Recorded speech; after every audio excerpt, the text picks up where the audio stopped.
Saturday fever night অবলম্বনে এক গ্রাম বাংলার গভীর রাতে ভূতের গল্প আপনারা শুনছেন। আজ যে গল্প বা যে ঘটনা শুনবেন, এই ঘটনাটা একদম সত্য বাঁকুড়ার এক গ্রামের ঘটনা। এক গভীর অরণ্যের ভেতর এই ঘটনাটা ঘটেছিল। সেই গ্রামে, বাঁকুড়ার সেই গভীর অরণ্যে ঘেরা সেই গ্রামটি ছিল 25 থেকে 30টি পরিবার। এবার আসছি, যিনি লিখছেন এই ঘটনাটা, উনি আমার তোমার এই পরিবারেরই এক সদস্য। উনি রামধনু হরর চ্যানেলে পক্ষ থেকে আজ যে ঘটনাটি শুনবেন, নিশতি রাতের নিশির ডাক। এই বাঁকুড়ার ঘন অরণ্যের মধ্যে 25 থেকে 30টি ঘর ছিল। পরিবাররা থাকতো। এদের বাজার, দোকান, হাট, চাষবাস গ্রাম থেকে প্রায় 4-5 কিলোমিটার পায়ে হেঁটে গেলে বা সাইকেলে করে গেলে তবে ওরা দোকান, বাজার, হাট করতে পারত, চাষবাসের জমিতে চাষ করতে পারত। কিন্তু সেই গ্রামটি, যে গ্রামে বাস করত, সেই গ্রামটি ছিল চতুর্দিকে জঙ্গল দিয়ে ঘেরা। যে কোনো মানুষেরই দিনের বেলায় গা ছমছম করে উঠত। গভীর অরণ্যের মধ্যে এই 25-30টা পরিবার থাকত। কিন্তু তাদের নিত্যদিনের এক কাজ ছিল। সারাদিন ভোর থেকে উঠে কাজ, চাষ, দোকান, বাজার, হাট, স্কুলে লেখাপড়া, বাচ্চাদের সব কিছুই চলত। কিন্তু সন্ধে সূর্য অস্ত যাবার আগে যে যার বাড়িতে ঢুকে দরজার কপাটটি বন্ধ করে দিত। কেউ আর রাস্তার মুখে পানি চেয়ে দেখত না, কারণ সবার মনে এক আতঙ্ক, আজ না কার বাড়ি কার সন্তানকে বা কোনো পুরুষ মানুষকে রাতে ডেকে নিয়ে যায়। হ্যাঁ, ঠিকই বলছি। এরকমই ওই গ্রাম থেকে বেশ কিছু ছেলে উধাও হয়ে গেল, যাদের বয়স 18 বছর, 19 বছর, 20 বছর, ঠিক এর মধ্যে। 18 থেকে 20 বছর বয়সের প্রত্যেকটি ছেলে তাই শনিবার এরকম অমুকের ছেলেকে তো, হারান মণ্ডলের ছেলেকে তো তুলে নিয়ে গেল। কে নিয়ে গেল, কোথায় নিয়ে গেল, না জন্তু জানোয়ার খেয়ে ফেলল। কিন্তু আশ্চর্যের ঘটনা, নিশীতে যখন ডাকত, যে মানুষটির নাম করে ডাকত, শুধু সে ছাড়া আর কারো কানে ওই শব্দটা শোনা যেত না। এ এক আশ্চর্য ঘটনা। যখন গ্রামের মানুষ গভীর রাতে নিদ্রায় মগ্ন, ঠিক রাত্রি 1টা থেকে 2টোর সময়, কারণ তারা তো সন্ধে হলেই যে যার ঘরে খাওয়া দাওয়া করে দরজা বন্ধ করে শুয়ে পড়ত। আবার ভোরের আলো উঠতে 5টা বাজলে উঠে পড়ত। সেদিন প্রতিজ্ঞা করেছিল এই 2 বন্ধু আজ কোনো মতেই তারা মেনে নেবে না। কে কাজ করছে তাদের সে ধরবেই।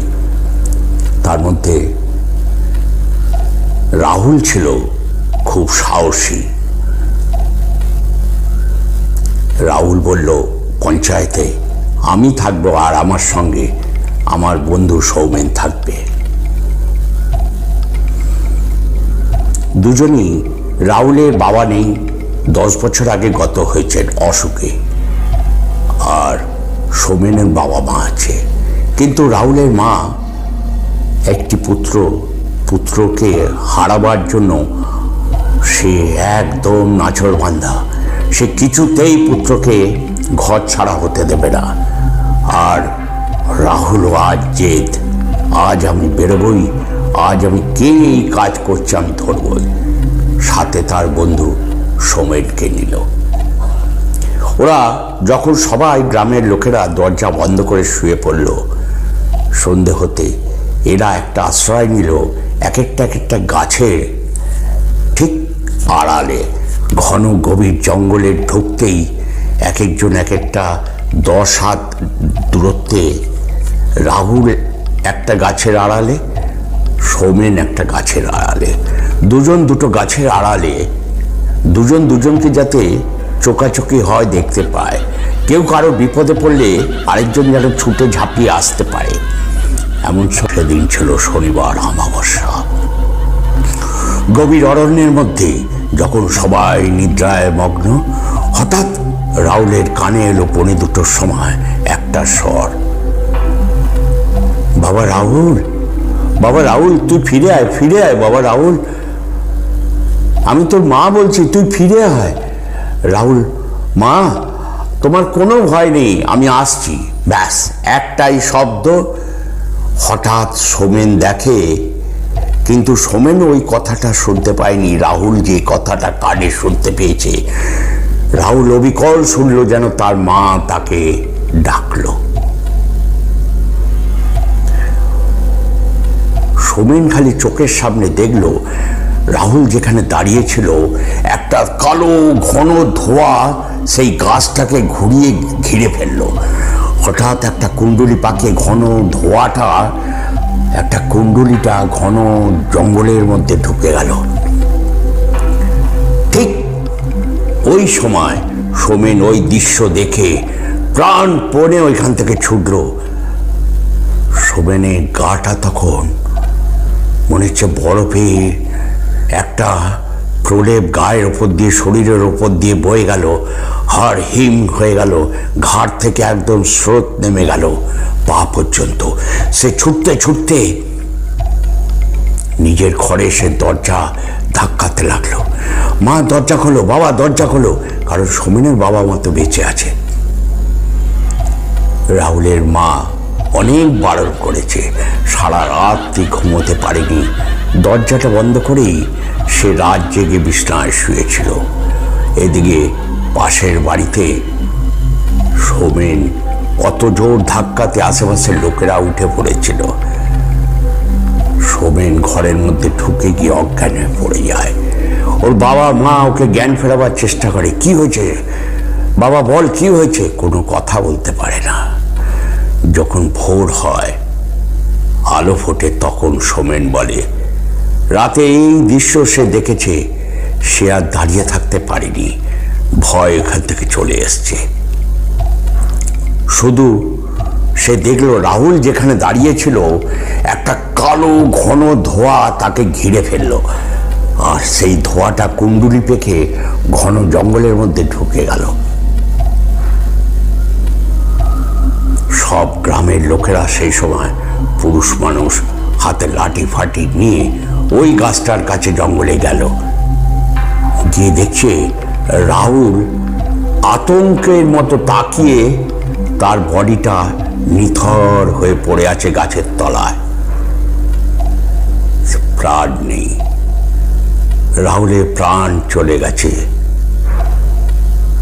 শেষ রাতে। গ্রামের লোকেরা আস্তে আস্তে তারপর যে কজন ছেলে ছিল, গোনা 5-6, তাদের বাবা মা নিয়ে গ্রাম ছেড়ে ওই গ্রাম থেকে অনেকটা দূরে চলে গেল। তারা ওই গ্রামে আর কেউ থাকলো না। রাহুলের মা একা এখন পাগলের মতো ওই গ্রামে ঘুরে বেড়ায়। রাহুলের শোক আর মেটাতে পারছে না, ভুলতে পারছে না। রাহুলকে খুঁজে বেড়ায় ওই জঙ্গলের মধ্যে। অনেকে শুনেছিল, অনেকে পঞ্চায়েতে আলোচনাও করেছিল, আজ থেকে 10-15 বছর আগে এক তান্ত্রিককে জঙ্গলের সামনাসামনি গ্রামের মধ্যে ঘুরতে দেখা গেছিল। তারপর থেকে ওই তান্ত্রিক কাপালিক টাইপে ওকে আর খুঁজে পাওয়া যায়নি।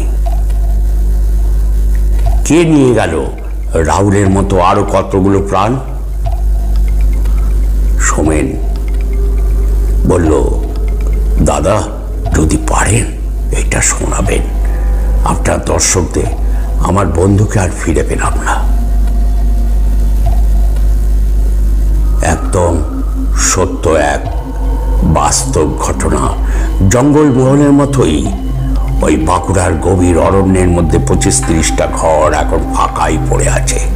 হয়তো খুব সম্ভবত 2-1টা ঘরে লোক থাকে, বাকিরা কেউ থাকে না, যাদের আর নিরুপায় যাবার আর জায়গা নেই।